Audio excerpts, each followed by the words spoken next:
अर्जुन जब प्रभु के चरणों में खुद को समर्पित कर देता है, उस वक्त प्रभु उसकी यह दशा को देखकर सोच में पड़ जाते हैं और फिर श्री भगवान अर्जुन से कहते हैं कि हे अर्जुन, तुम्हारे मन में यह कलमश आया कैसे? क्योंकि यह मनुष्य के लिए तनिक भी अनुकूल नहीं है। जो जीवन के मूल्य को जानता हो वह इससे बचता है।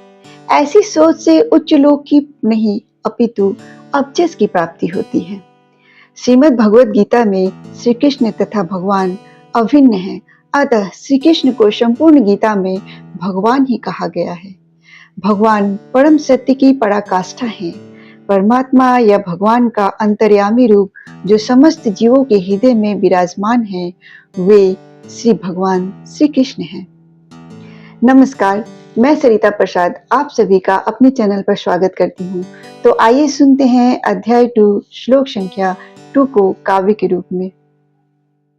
कुस्त्वा कस्मलमिदं विस्मय समुपस्थितम् अनार्यजुष्टं स्वर्ग्यं कीर्तिकरमर्जुनम्।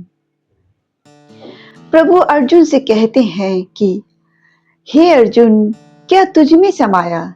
हे अर्जुन, क्या तुझ में समाया? ऐसे गुण तुझ में कैसे आया जो मनुष्य के अनुकूल नहीं है, ऐसे गुणों के तुल्य नहीं है। उच्च लोक की तुझे प्राप्ति कैसे होगी? उच्च लोक की तुझे प्राप्ति कैसे होगी? अबजस के सिवा कुछ प्राप्ति नहीं होगी। भगवान की अभिन्न है माया। भगवान की अभिन्न है माया। संपूर्ण गीता में भगवान ही है समाया। परम सत्य की है पराकाष्ठा।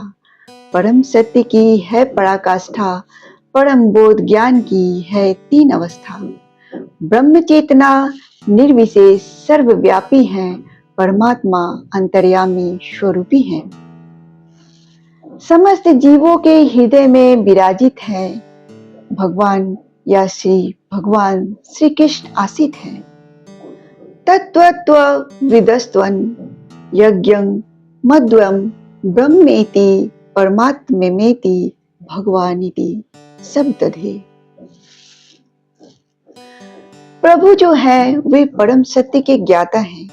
उनसे छुपा क्या है? तुम क्या हो, मैं क्या हूँ, ये वर्तमान अवस्था क्या है, ये सब प्रभु जानते हैं। परम सत्य का अनुभव ज्ञान। परम सत्य का अनुभव ज्ञान। तीनों अवस्थाएं एक समान। सभी अवस्थाओं का है एक रूप। ब्रह्म परमात्मा भगवान के है व्यक्त रूप।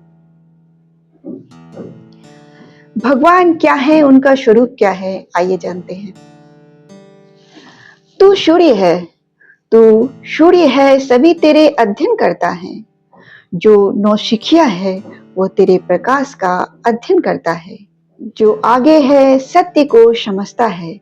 जो तुझ में प्रवेश कर जाता है वह उच्चतम ज्ञानी कहलाता है।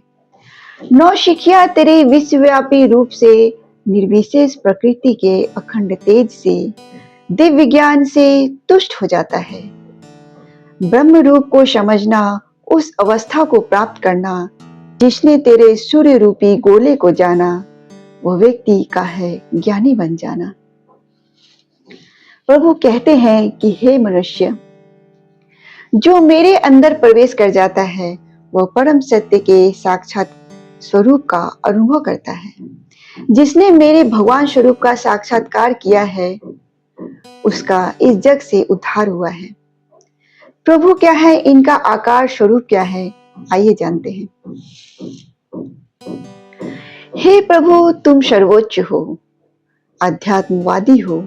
हे प्रभु, तुम सर्वोच्च हो, अध्यात्मवादी हो। जो तेरे सूर्य का अध्ययन करता है सभी विलग विलग कहलाता है। तू एक है। तू एक है, तेरा प्रकाश एक है, तेरी भीतरी बातें सब एक है। तू ही पर ब्रह्म परमात्मा है। तू ही पर ब्रह्म परमात्मा है। तू समस्त धन शक्ति जस सौंदर्य ज्ञान त्याग आदि से युक्त है। तुम परम हो, तुम परम पुरुष हो, तुम भगवान हो। जो व्यक्ति धनी है, शक्तिमान है, अत्यंत सुंदर है, अत्यंत विख्यात है, विद्वान है, परंतु वह स्वयं को नहीं जानता है, न ही स्वयं को पहचानता है। सिर्फ तुझ में ही वो बात है, सिर्फ तुझ में ही वो बात है, क्योंकि तुम भगवान हो, न कोई तुम्हारे समान है, न तुमसे बढ़कर है।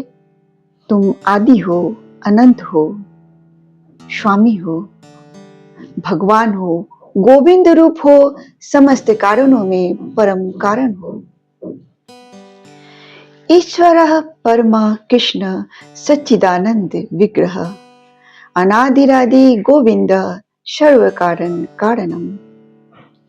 हे कृष्ण, आप परम हो, आपसे बढ़कर कोई नहीं। आप परम स्वरूप हो, आपका शरीर सच्चिदानंदमय है। आप आदि गोविंद हो, समस्त कारणों के कारण हो।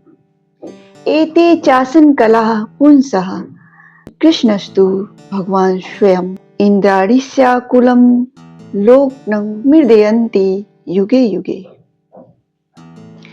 अर्जुन कहते हैं कि हे प्रभु, आप तो स्वयं भगवान हो, कृष्ण आदि भगवान हो, परम सत्य परमात्मा हो, निर्विशेष ब्रह्म दोनों के उद्गम हो। जब आप उपस्थित हो, अर्जुन का शोक व्यर्थ है, अपनों का स्नेह व्यर्थ है, शोक सदा अशोभनीय है। जीवन का उद्देश्य है, वह परम सत्य है, विष्णु का साक्षात्कार है, न कि कर्तव्य पथ से विचलन है। सोच व्यर्थ है, आध्यात्मिक जीवन के प्रगति में बाधक है, संसार की ख्याति प्राप्ति में बाधक है। भगवान कृष्ण ने अर्जुन के द्वारा स्वजनों पर अपनी कृपा बरसाया। आने वाले श्लोकों के लिए मेरे चैनल से जुड़े रहें। धन्यवाद।